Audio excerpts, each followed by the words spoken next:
Good morning. And today I've just decided to give up on spray paint. Make sure I got my target on.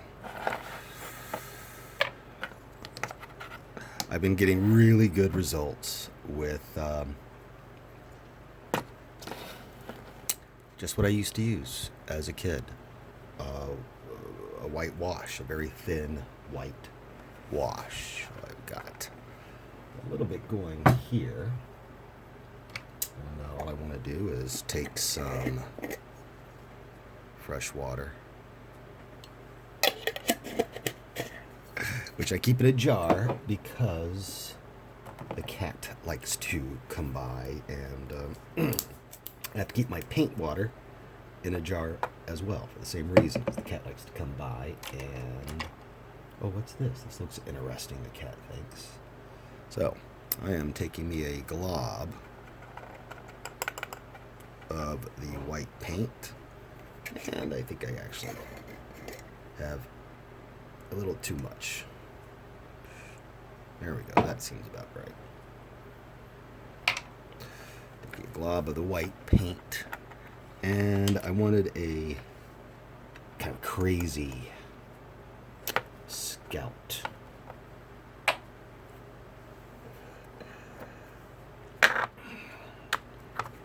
So I went through this rather esoteric collection of heads I have, and I wanted to find an unscouty head. So I picked this guy, who I assume he's a space wolf with his beard. Am I in focus? Let's just do a focus check. And I made some notes. I wanted to talk about fangame and light, which I think I've got some light going. But I wanted to talk about warp space in the fangame. And, oh yes, I'm supposed to tell a Bungie story too, so I'll start with the Bungie story. I mentioned how my boss called me into the office one day. I'm at FASA, and asked me if I do I want to work on Halo? And I go, yes, very much. Paraphrase. So I get in, and we are 6 weeks from E3. And most people think I'm not going to be able to produce anything for E3, but the plan is that we're going to hook up a whole bunch of Xboxes together, and 40 people are going to play Halo together on a giant, there'll be a big screen. And so every time I join a project, I say, hey, let me see what we call the Bible, or the book, the guide. We have it's usually just a collection of images and words. And am I still in? And it's what the game's about. It's what the game looks like. So new artist comes on, you show him this book, and they can immediately start producing work that looks the way it's supposed to. So yes, very super thin layer. And everybody's been going white. I've been going black, painting everybody black with a base undercoat of apparently super thick. This guy's nice and old. I did not realize that he was a medic until I started painting his shoulder pads. So that goes in with the theme I want, headquarter apothecary. But oh yeah, back to Bungie Stories. Say, show me the book, and they go, well, we don't have a book. It's like, what do you mean you don't have a book? Then how are people supposed to know what is Halo? And my boss gave me some really great advice, something that I've done ever since. And he says, all right, go to the fan forum, the official, his official forum. It had been up for 5 years, no game yet, 5 years, and read the posts. So that's what I did for 2 weeks. Yeah, seriously. And doing a bunch of stuff, experimenting. I had a pretty good idea of what I wanted to make right away. So for 2 solid weeks, good 8 hours, sort of a day, I reading the fan forums, what the fans wanted, and I think that was very helpful. So that's something I highly recommend is for any game developers is have a fan forum site and listen to their ideas. Something I don't do on my fan game yet. I do listen to people's ideas. I'd like to recruit a few people. Isn't he gorgeous? I forgot to give him a backpack. So now when I do give him a backpack, I will take all that white off, glue it on. But I totally forgot. So, warp space. What's our time at? 6 minutes. All right. Right now in the sim, warp space is completely calm. The whole universe, all of warp space is calm,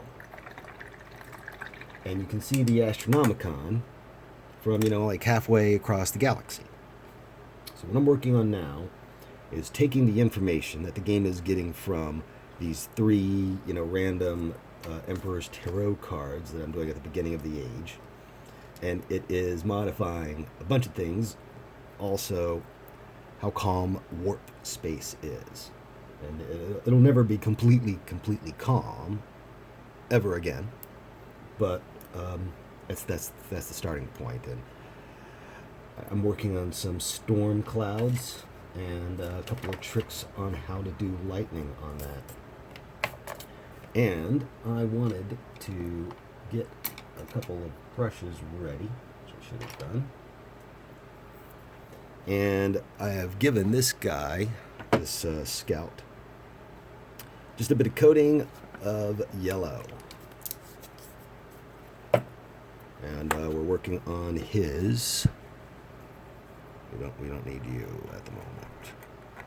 Oh, and I should remember to put up my cap, and remember to put the correct cap on the correct bottle. I'm taking all the pigment off.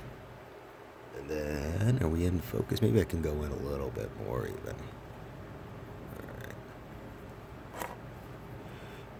Almost all the pigment is off of the brush. But now you can see that he's almost right away. Everybody, just their flesh. It's helpful to think of it in additive color theory. See, when we're painting here, we're using additive color, and I mean subtractive color. We're using additive color right now because if to make flesh tones, I'm taking white and adding yellow, and then adding red, and then adding blue, and then what's the other color? White. Just a mix of those, really.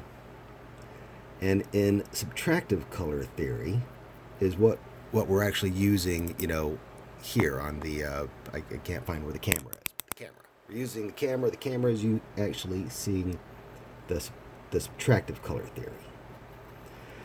And that means as I put red pigment on, the red pigment absorbs the other color wavelengths and only reflects the red. I think that's right. So that's why I like to just paint in primary colors, like for that reason. So I got almost no pigment on the brush, so it doesn't really matter too much if I go out of bounds a bit. But that one leg is just going to be a little too dark overall. We're getting a nice kind of a burnished. And we'll go over with white at some point over all of the leather and his face. But how much white we use, how much blue we use, really determines like how old the character will look. For instance, this guy's a sergeant, scout sergeant, so he should be a little bit older looking than the other scouts. And we'll do that by making him a little less fleshy, a little less something. But yeah.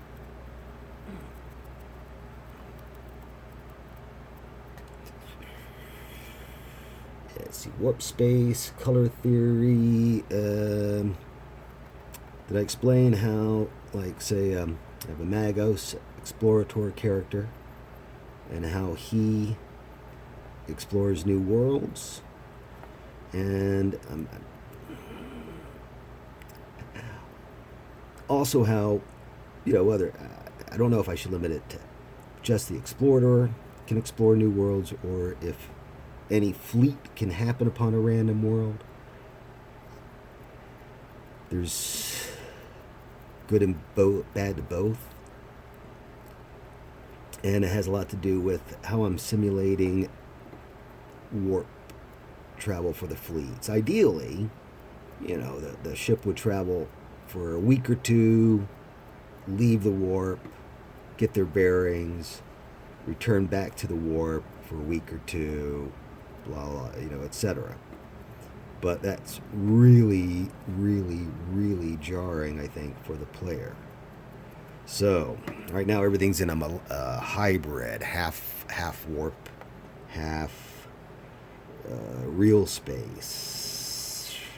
And I just don't know how to, what to do. I want to kind of ignore that one little bit, or just say that happens and it's just under the scope of the game, unless it's exciting for some reason. So I'll do some tests, see how that works out, because then I would do something like if it's the explorer who's exploring a new world, or if it's the random. Basically, I'm just creating a new point in the galaxy map, just like the regular game worlds. So it has a location in the warp, and it has a location in real space. And the location in real space is fixed, and its location in the warp changes. So it can be a little bit more difficult to reach, it could be easier to reach, it could be impossible to reach. It could be in a warp storm, and it might just have its natural vagaries, where it just has a tendency to stick nearby, or it has a tendency to be very unstable. So, and of course, a more stable world is preferable, because you know where it is, usually. You can find it again easily. So, got a new world in the warp. Let's see if I can do it in a minute and a half. So I create this icon on the map, this world, and then I give it a timer. I'm going to give all the worlds a timer, really. And if the player has not revisited that world in 100 years or 400 years, then records of the world get lost. The world's more difficult to find, and eventually it just goes out of memory. And that's how I'm going to keep the map from getting too cluttered and have exploration. So because basically, if you've got 10 perfect worlds, you're not going to explore that much. You're not.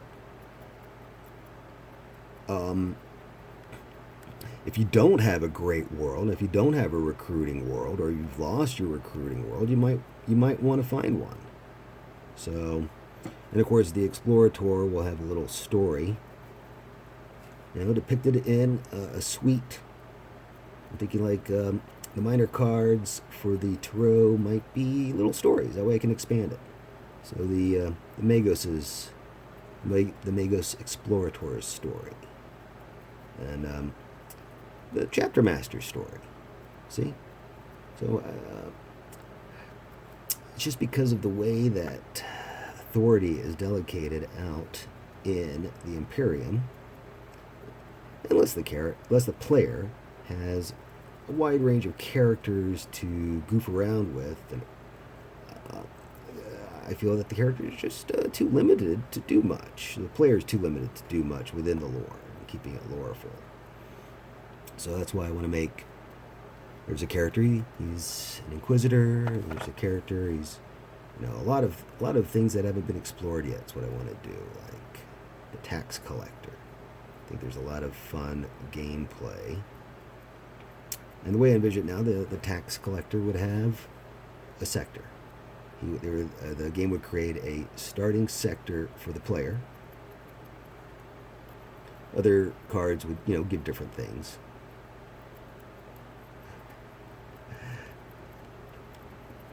And the player's big responsibility would be to ensure that the tithe is collected and that it gets to Terra.